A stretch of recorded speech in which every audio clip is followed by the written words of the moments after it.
So this is lecture 25 of ECE 5212. What we're going to do in today's lecture is we're going to go over the concept of the division of filters between the transmitter and receiver. So what we saw last class was this idea that when we transmit a signal, let's say we use an impulse train modulation, and then we pass it through some sort of pulse shaping filter. We send it through a channel. There's a receive filter that probably is matched to the transmitted signal. We make a decision on what we receive, and we say, OK, we decode it into a binary sequence. What happens is we're concerned about the impact of ISI. If that channel in between the transmitter and the receiver causes some sort of smearing such that we not only get the distortion caused by the noise, but we also have the distortion introduced by the channel. And this distortion is deterministic for the most part if the channel does not change over time. But what it does is it creates this sort of deterministic effect where the energy of the previous symbols get smeared into or enter the reception of the desired sample at a particular time instant t. Now, what we're going to do in this lecture is we're going to look at how do we design filters, okay, that we can split between the transmitter and receiver to achieve the Nyquist criterion for zero ISI. Okay? Okay. Is that, oh, that's full page. Ha. So what happens is, in this model, what we've got is the following. So we have the binary source. It creates these information symbols, I of n. We then feed it into an impulse modulator. It produces a time domain sequence, x of t. And then we feed it into this guy here. And we've seen this in a few of the previous homework assignments. And we're seeing it here officially again. This thing called the root raised cosine filter. So why did we choose this filter? Well, what happens is we'll get there in a second. So suppose we have this guy here, right? And then it produces a pulse-shaped version of this input sequence x called y of t. We add noise, so now we have this WT of signal, and then the filter is matched at the receiver, the pulse shape, to this guy, so it's SNR maximizing. And then we have a decision threshold. So let's say this is a set of like either plus or minus ones. The IN is either plus 1 or minus 1. Our decision threshold is really 0, right? Anything that's above 0 threshold, if it's positive, it's a 1. Below, it's a minus 1. What we're worried about, and what we saw in the previous lecture, is this situation where we have ISI, and the ISI, in addition to the noise, brings, let's say, a possible intercepted sample over the decision threshold when it shouldn't have, and that creates an error. Bad stuff, right? And then it goes into the sink. And so this guy here, this root raised cosine filter, how do we create him? Well, we basically take the frequency response of a raised cosine filter and take the square root, and then take the inverse Fourier transform to give us the time domain impulse response of the root raised cosine filter, right? And so what happens is, why do we do this? It's because, remember what we talked about in the last class. So I'm going to, how do I make that? Oh, there we go. So let's do some doodling. So remember what I talked about in last class, right? So we have a transmit filter. We have the channel. And then we have the receive filter. And what I want is, at the end of the day, I want this guy here essentially to be Nyquist. What I essentially want him to be is basically, at every sampling instant, big T, or multiples thereof, I only get the desired sample in the time domain and nothing else. So let's say we take now this model that we're looking at. And so we have h square root of RC of f. We have pesky noise, which, you know, so what? And then we have h square root RC of f. And so what's the beautiful thing here? So what happens is, let's say This guy is G of F. This guy is C of F, and that guy is H of F, right? What happens is, remember what we have, like when we have three linear systems cascaded, it's going to be the convolution of all three. In the frequency domain, this is a multiplication. So what we would have is GF multiplied by HF and CF, right? And what we want is this guy to produce a Nyquist frequency. So we saw this. A Nyquist criterion in the frequency domain is that when we take the frequency response, a flat response, a constant across the frequency domain. In the time domain, if we take the inverse Fourier transform of that, that gives us a delta and every other sample 0.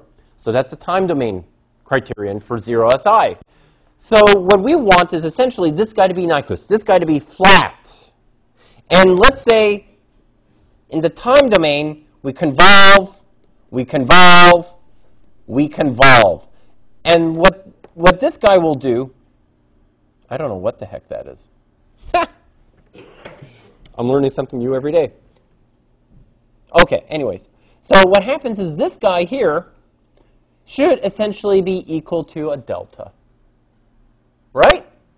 So we saw how, like, if we had a Nyquist pulse shape, raised cosine filter, or a sinc pulse, or a sinc squared pulse, they all yield Nyquist conditions, right? We even, and like for instance, the triangular pulses, the little trick that it's actually a sinc squared, right? So here, what do we have? We have basically this guy,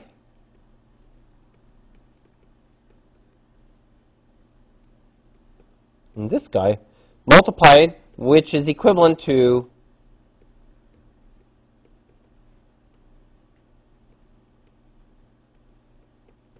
okay. And what happens is, remember what the definition of this guy is. H of square root RC of F is equal to the square root of H RC of F. So actually these two, the square root and square root, gives us HRC of F. And that we know is Nyquist. That's a raised cosine pulse in frequency domain. And so this guy here should give us HRC of T, which is also Nyquist. Okay? So we go back to the PDF here. Okay? What we have here now is just sort of like the time domain representation. We have these information symbols.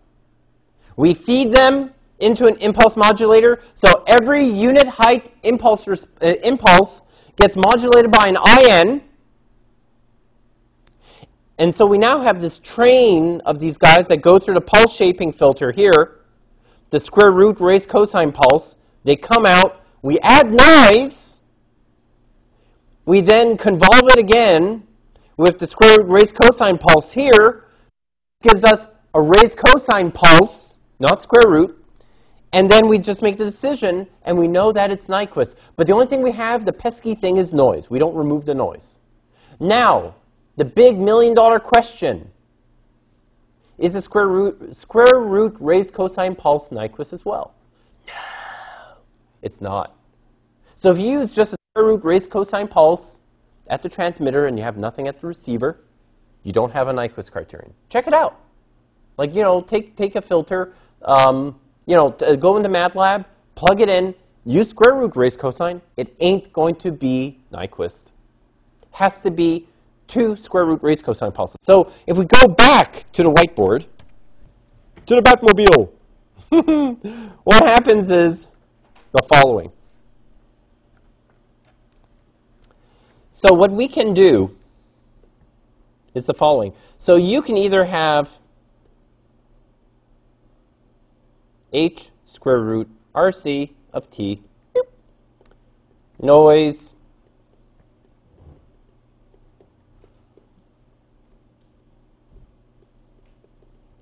that's legit, that's Nyquist. You can have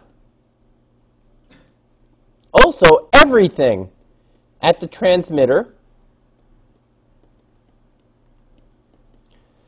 and nothing at the receiver. So this is like, let's say, just an identity, just at 0, right? That's also Nyquist. And then, of course, well, I'm not sure if you put it at the receiver, it's kind of like, that doesn't do anything. But essentially what happens is, like theoretically, if let's say you have this situation, but no one really does this. So let's say nothing here, just an identity.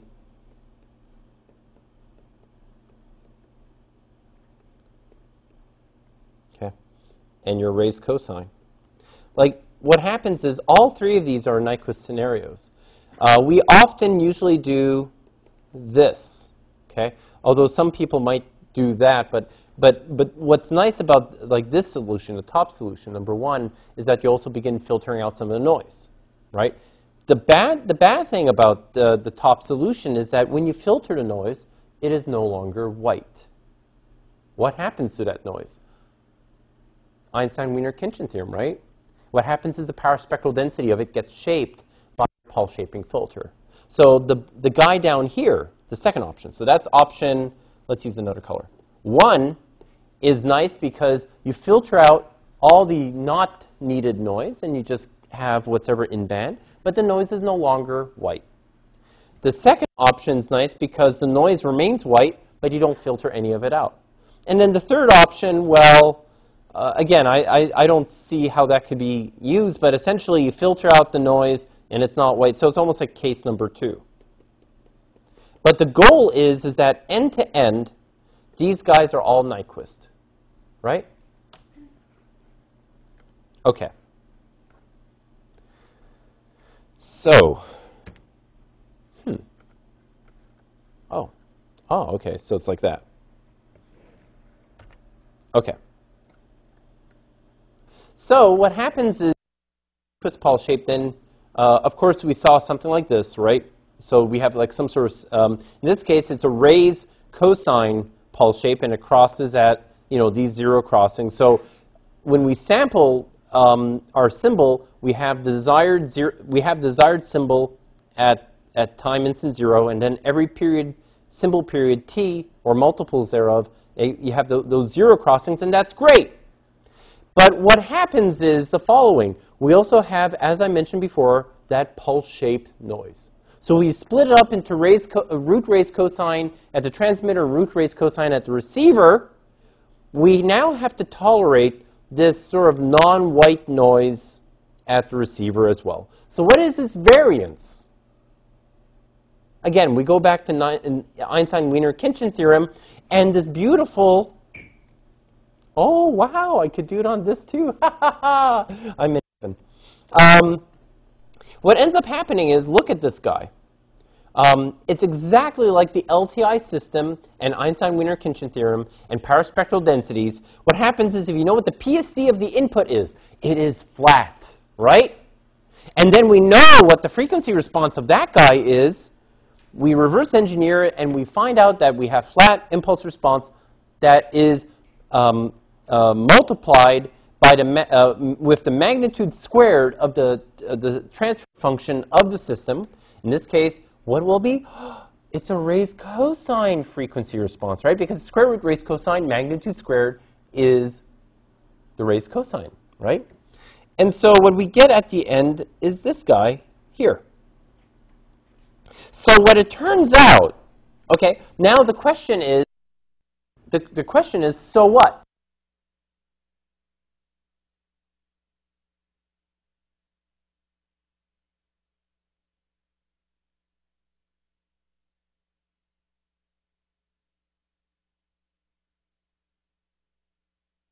And it's written here. The variance is equal to the expectation sampled at nt, okay, that noise Zn squared, right? What is that equal to? Autocorrelation with no delay. What is autocorrelation with no delay equal to? The power spectral density, e to the power of 0, because the delay terms tau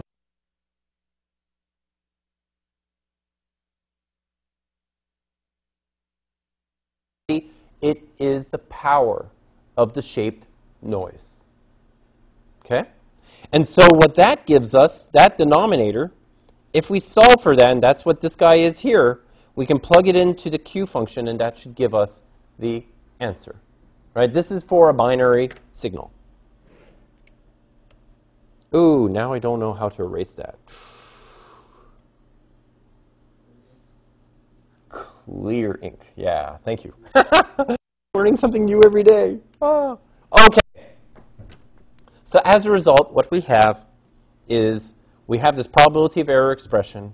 And when we plug everything in, oh, lo and behold,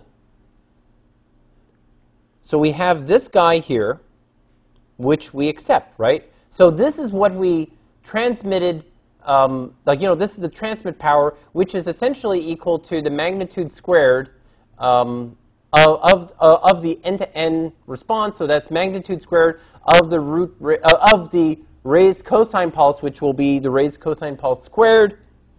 And this guy here we just saw is this guy. This guy will cancel out with one of the squared terms there. So we get now 2 HRC0 divided by N naught. So that gives us the probability of error under these circumstances, right? But this is sort of the trivial case. So in this case, you might say, well, why the heck are we pulse shaping when we have no dispersiveness in the channel? Like if you notice, if we go back to the channel model, I'm going to clear ink. Technology. Well, okay, so what happens is, remember, the problem we had with ISI is the following. Transmit filter, channel, and receive filter, right? And of course, there's noise added here, and it's thrown in there. But the problem is not so much the noise. I don't care about the noise. I care about this channel, especially if it has multipath or it's dispersive. What I'm worried about is the smearing of the symbols caused by that. Does noise smear? No. Should a transmit and receive filter smear? Well, no, especially if the channel does not exist, right? Well, within reason, right? If we have a really bad transmit and receive filter and we don't design it well, and like it's not within the symbol period. If it goes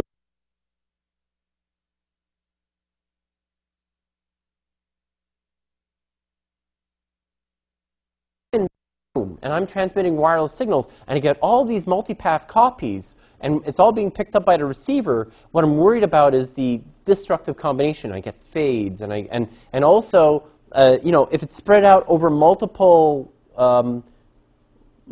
samples, such that it begins entering into successive symbols afterwards, it's a problem, right? So I'm worried about that channel smearing information across time, making it more difficult to decode.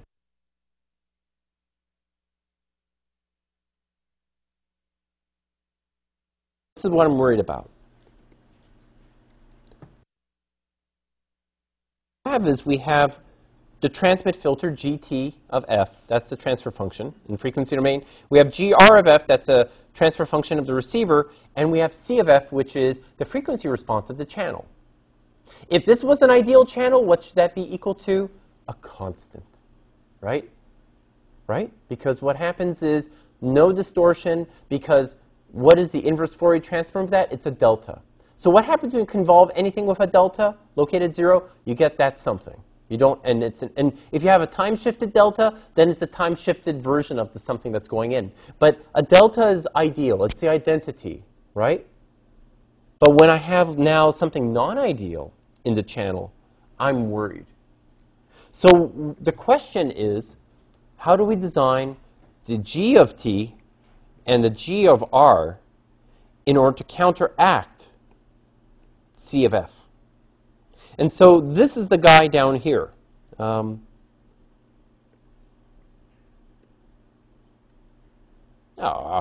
Behave. So this is the guy everyone should remember. I'm going to repeat it because sometimes the audio conks out. This is the thing that everyone should remember. Okay. Yep. So the probability of error goes down when we use the other filter at the receiver. So if we use the raised cosine filter, the whole raised cosine filter, at the transmitter, the probability of error will be Q of HRC over sigma, or root HRC squared over sigma squared. But sigma in this case would be N naught over 2. Yeah. What we do here is that we multiply the noise power by HRC of 0. Mm-hmm. So the Q function will get, like the argument will be bigger of the Q function, so the probability of error will go down. So it is true that like using a filter at the receiver, changing the noise from white to non-white affect the probability of error this way. That's a good question. So the question is, if we put the raised cosine filter just at the transmitter, nothing at the receiver, what do we have, right? Like, should would the probability of error improve to stay the same or get worse? So let's say if we redo, that's a good question. So let's say we backtrack a little bit. Okay. So let's say we have this setup, okay? And so what ends up happening is we have this setup. So if we just take the raw noise, so what we have at the end of the day is we have HRC squared. Well, let's backtrack this some more. So what should IN be? Is it still HRC naught? Yes, right? And then Z here would just be regular noise. So what we would have is, in this case, it would just be this guy. So let's see. I'm trying to think on my feet here.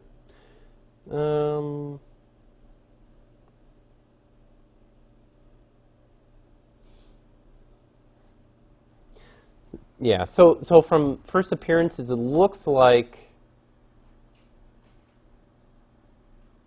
you would have the noise power spectral density. So you would have N naught over 2, but you would not have this thing, the HRC. So you would have the root raised you would have the raised cosine pulse squared but time instant 0. So what is HRC at 0 equal to? Some constant. Okay, is it a constant or is it unity? Because if it's unity, then what happens is whether it's squared or not, it will stay the same, right? So in that case, what happens is in the end, we get the same sort of performance. Yeah, but I think my feeling also is the fact that when we had this guy here with the pulse shaping, with the energy, so I would need to think about that.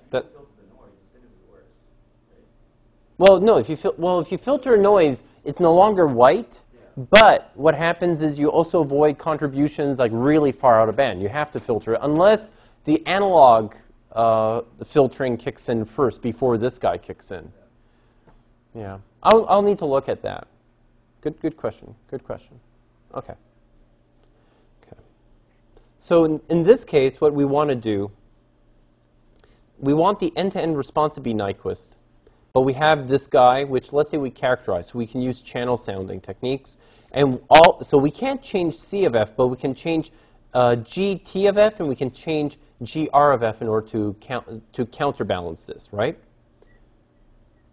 So what we do is, let's say we let the frequency response of the desired sort of overall end-to-end frequency response be equal to the frequency response of a raised cosine pulse, which is Nyquist. Right? Reasonable assumption. So now what we want to do is, again, just like before, what is the noise power? Same thing.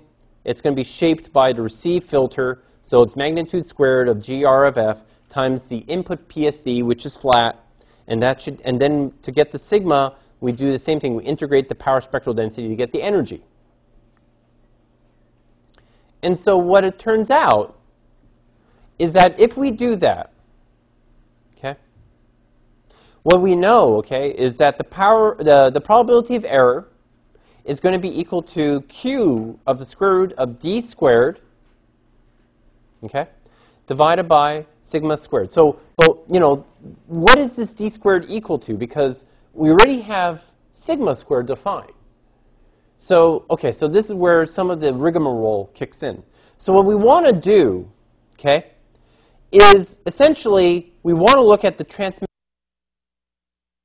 What we do is, in this case, what we want to do is we want to look at this guy and say to ourselves, okay, we know that this is a signal-to-noise ratio, right? This is so the D part, what is D equal to? So in order to achieve that, if we look at the transmit power, so what is the square, okay, what is the mean squared of these information symbols divided by the symbol period, and then integrate from minus infinity to infinity the square of the transmit pulse shape. Okay? And so what this guy is going to give us, so this guy will give us some sort of power. This will be the power of the transmit pulse shape. Right? And then this guy here, okay, so this sort of averages out, like on average, squared of those transmit symbols, the ones, the minus ones. Like, how will this influence the energy of our signal? And then divided by the period, right? So if we isolate that D squared, which is represented by this guy, and work this out, so we put the P-av down below, and then the trick that I did over here, okay, so what happens is this guy, it turns out, is actually equivalent to taking the integral. So think about it. So we can either do, you know, just like we did in time domain, we can take the square of the pulse shape and then integrate from minus infinity to infinity to give us its energy, or we can find out what the magnitude squared of the frequency response of that pulse shape is, just like EWK. Theorem, and integrate it from minus infinity to infinity, assuming some sort of like delta or some sort of signal fed into it to also give us the energy, right? There's that duality. And then what happens is we know that this response, so you might wonder, okay, where did I go from this step, boom, to this? How did I get that? Any thoughts?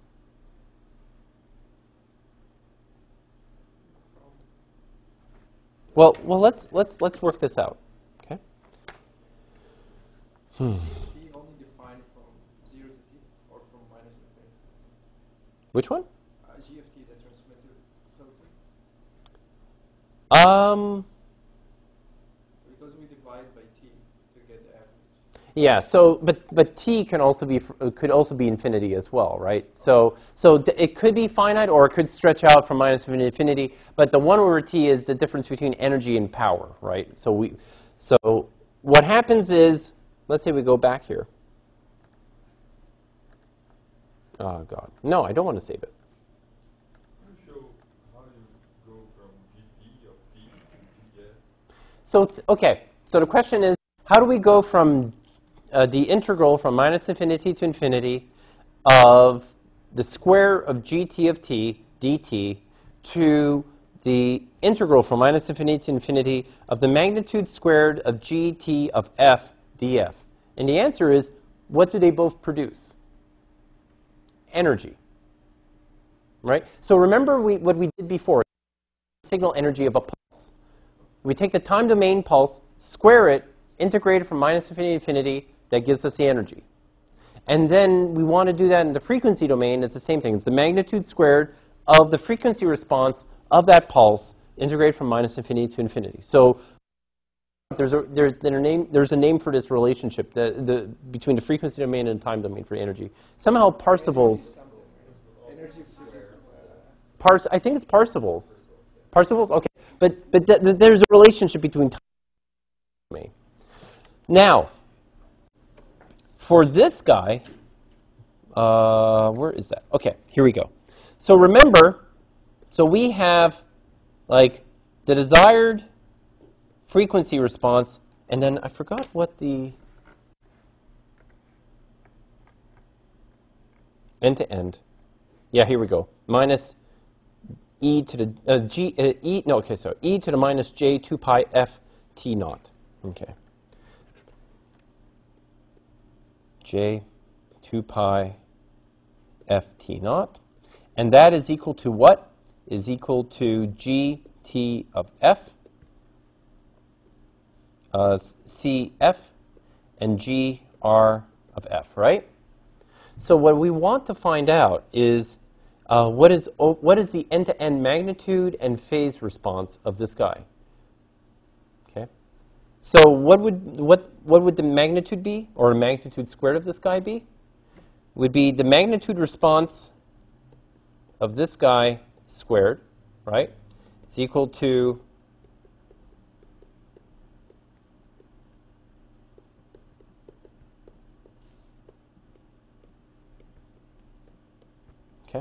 and the phase, and don't forget we also have this guy here too, right? So the phase response of this guy would be the individual guys, and it's additive, right, if we multiply them? But we'll get to that in a second. So what happens is, suppose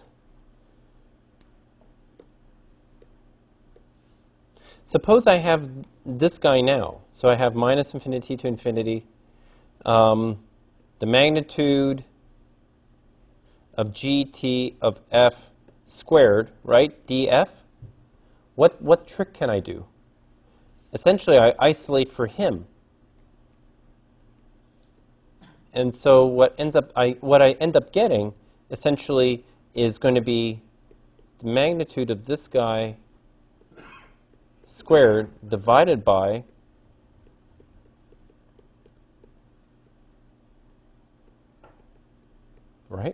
df. So everyone see where I got that from?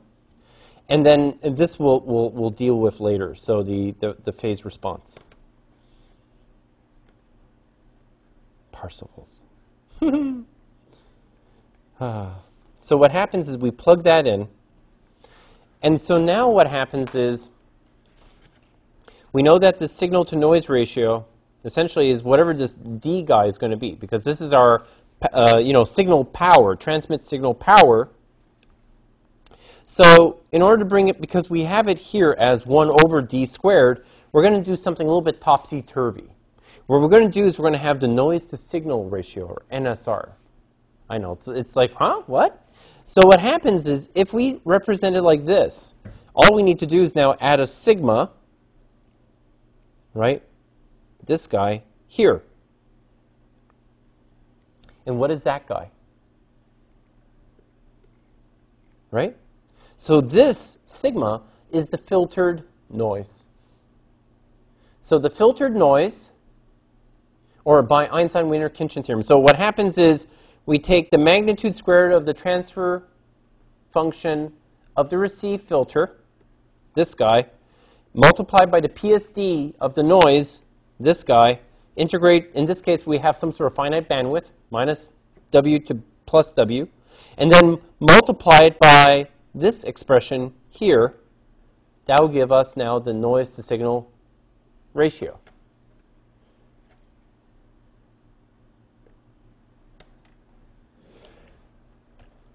Okay. So now, if the goal is, so in the regular world, we want to maximize signal-to-noise ratio.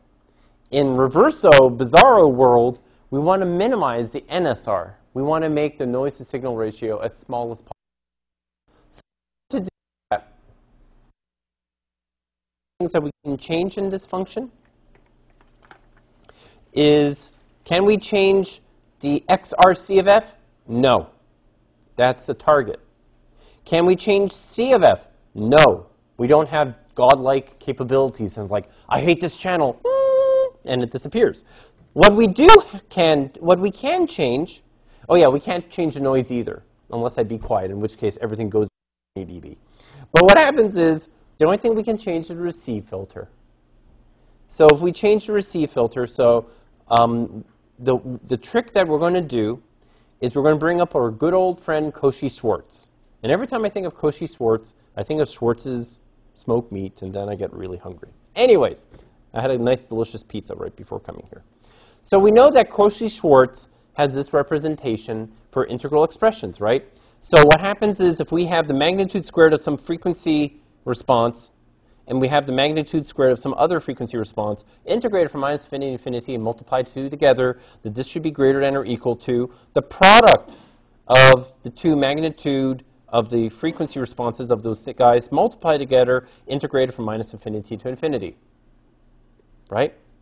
So if we do this replacement, we do this little trick based on the previous expression, what we end up getting, essentially, is if we plug in for u1 of f and u2 of f, what we end up getting is that Cauchy-Schwarz should, and what we do is we plug it in to this expression, and what happens is we have to have some sort of equality in all of this, right? So when do we get an equality here? Multiple u1 is multiple of u2. Yep, exactly. Well, just like with every other Cauchy-Schwarz inequality, when we have, in this case, u1 and u2 are equal, or like, we get some sort of equality between the two. Well, let's see. In this case, well, let me first clear the ink.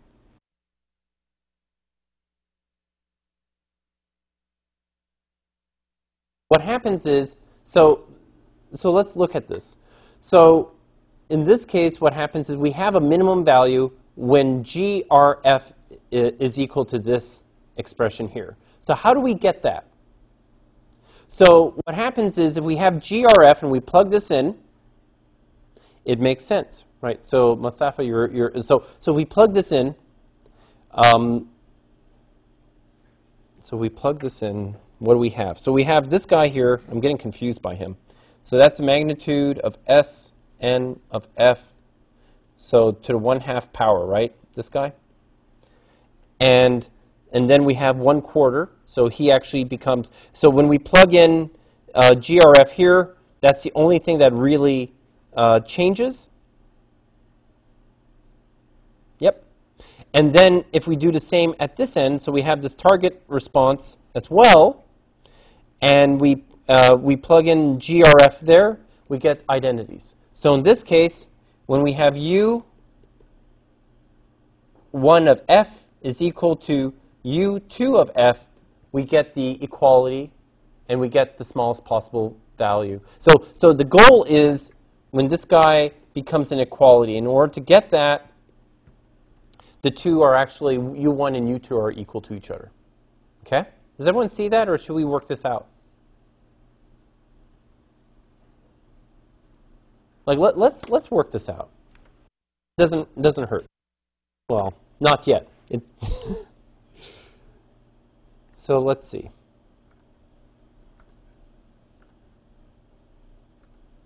Okay. Okay. So what was u1 of f equal to? Let's go back. And it is equal to the magnitude of the square root of s of f, Sn of f. Okay.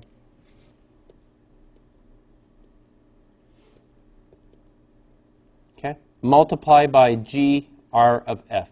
Is that right? And then what is u2 other than a musical group? You're big in Ireland, you know. It's the magnitude of xrc of f, and then cf grf. Okay.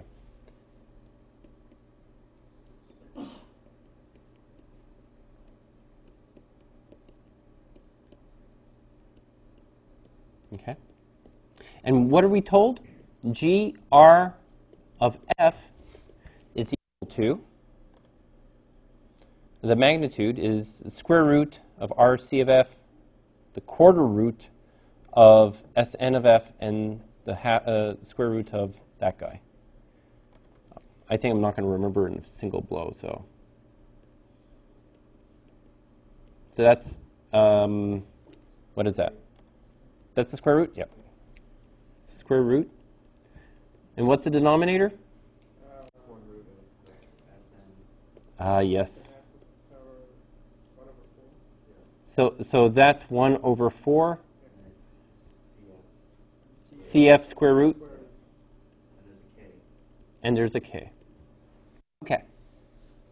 So if we plug this in,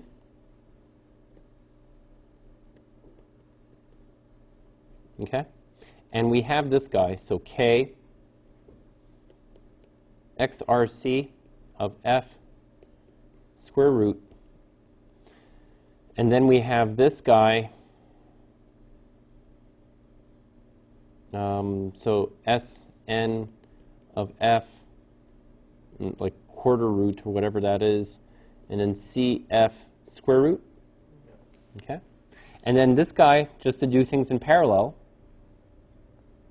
is going to be xrc of f over this guy, and this basically gets inverted, right? So it's going to be 1 over k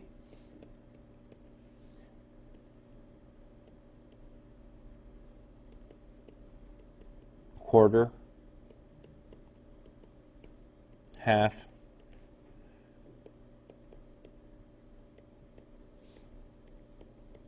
okay. So now what do we have? This guy now becomes erase. This guy becomes Sn of f quarter, right? And everything else stays the same. So what we have is Sn of f quarter xrc f to the half over, okay? And then this guy here, right? And then, so it looks like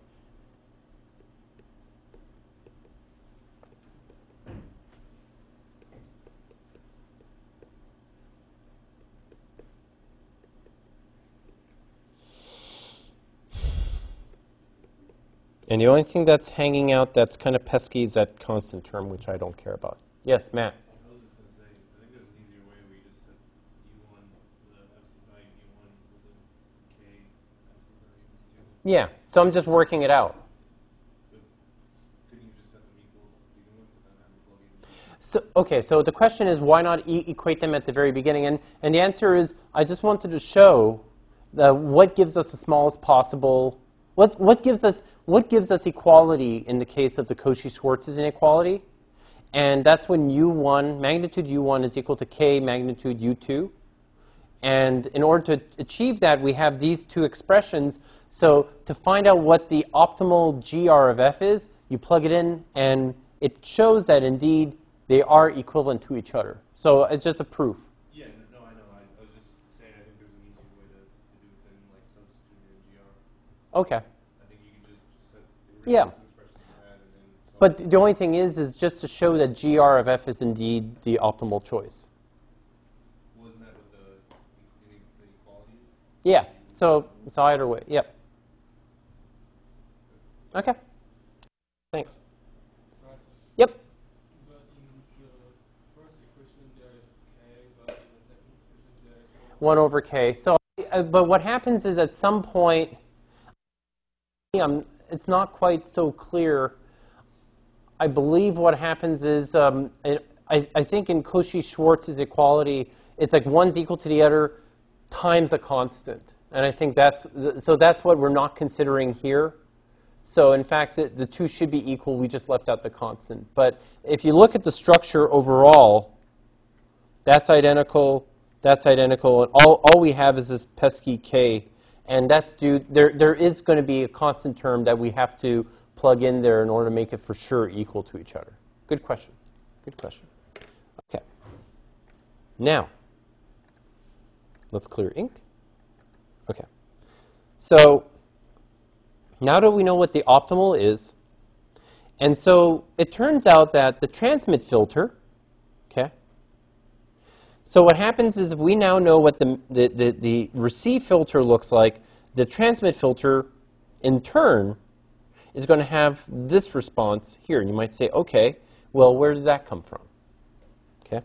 Well, what happens is if you put transmit, channel, and receive filters in cascade, you should get the desired response, x of d, or xr of c. And so if you multiply all of them together in this structure, that's what you should get at the end of the day, right?